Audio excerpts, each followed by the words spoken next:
cominciava veramente a prendere piede e ci avrebbe probabilmente già catturato tutti, benché qualcuno magari pensi di essere libero di scegliere quello che vuole, come Antonio Pasquale.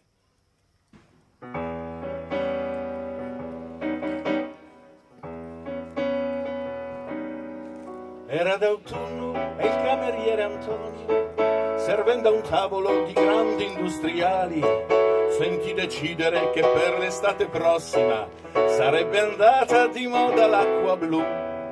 Loro dicevano che bastava fare una campagna di pubblicità, mettere in ogni bar un po' di bottigliette ed il successo non poteva mancare. Antonio tra sé rideva, diceva: me ne infischio della moda, io bevo solo quello che mi va. Venne l'inverno e Antonio vide al cinema cortometraggi con bottiglie d'acqua blu, fotografie sui muri e sui giornali di belle donne che invitavano a provarla. In primavera già qualcuno la beveva, eppure lui un giorno a casa d'un amico dovette berla perché quello imbarazzato gli disse: scusa, ma non m'è rimasto altro. Antonio però rideva, diceva: me ne infischio della moda, ora in mancanza d'altro bevo quel che c'è. Venne l'estate ed in villeggiatura Antonio aveva sete e non sapeva cosa bere. In ogni bar chiedeva un dissetante, manco a far la posta gli servivano acqua blu. Le prime volte lui si era opposto, ma poi pensò: ma chi me lo fa fare? E da quel giorno poco a poco si abituò. Un mese dopo non beveva altro. Antonio però rideva, diceva: me ne infischio della moda, ma bevo questa bibita perché mi va. Ora è l'autunno, Antonio all'ospedale, intossicato perché beveva troppo, e per servire quel tavolo importante s'è fatto sostituire dall'amico Pasquale. Stan decidendo per la prossima moda un pantalone a strisce gialle e nere. Basterà fare una gran pubblicità, farlo indossare da qualche grande attore. Pasquale tra sé sorride e dice: me ne infischio della moda, io porto solo quello che mi va. Ma io vedo già Pasquale, chissà come starà male coi pantaloni a strisce gialle e nere.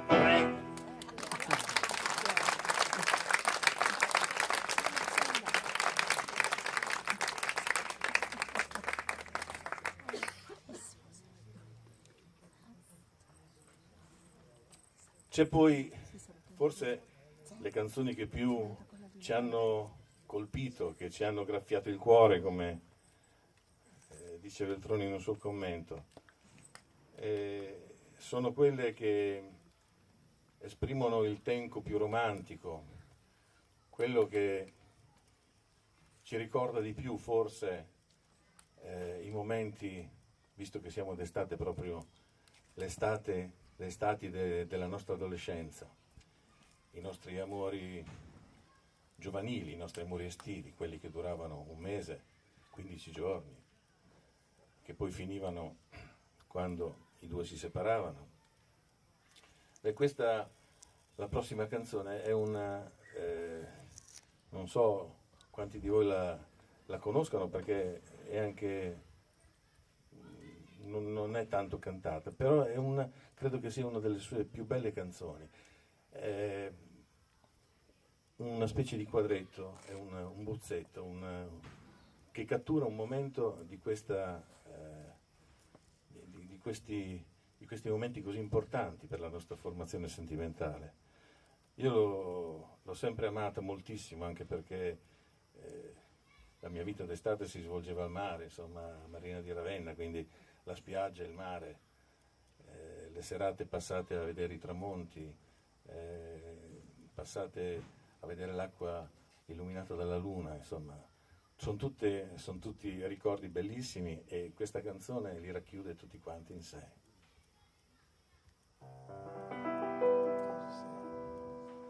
Quasi sera e tu eri con me, eravamo seduti accanto al mare.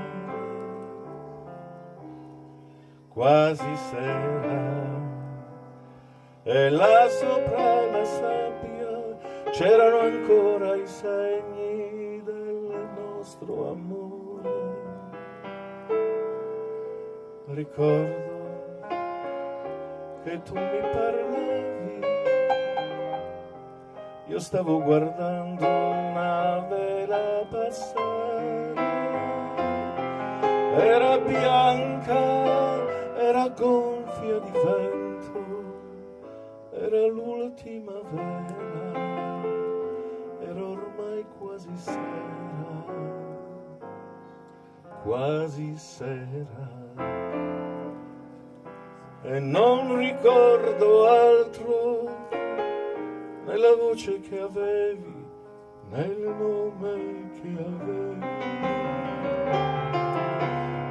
Quasi sera, e poi non t'ho più vista, non ho mai più saputo di te, della tua vita. Ricordo di noi soprattutto la vela che a un tratto sfiorò il nostro amore, era bianca e dopo un momento io la stavo cercando, ma non c'era che il vento.